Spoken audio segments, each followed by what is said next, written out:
Lundi dernier a été la journée la plus chaude jamais enregistrée au niveau mondial, battant un record établi la veille selon Copernicus. L'agence européenne en charge du changement climatique indique que la température moyenne mondiale était de 17,15 degrés Celsius. L'océan est le moteur de ce phénomène. En effet, l'océan est encore très chaud et le Pacifique se refroidit. Mais nous avons une anomalie positive dans l'océan Indien, dans l'Atlantique Nord, dans la Méditerranée, etc.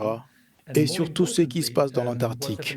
Une bonne partie de l'Antarctique est beaucoup plus chaude que d'habitude à cette période de l'année. Si l'on additionne ces données à la moyenne mondiale, on obtient une augmentation de la moyenne. La hausse de la température au cours de ces dernières décennies correspond aux prévisions des climatologues à cause de l'usage croissant des combustibles fossiles par l'homme.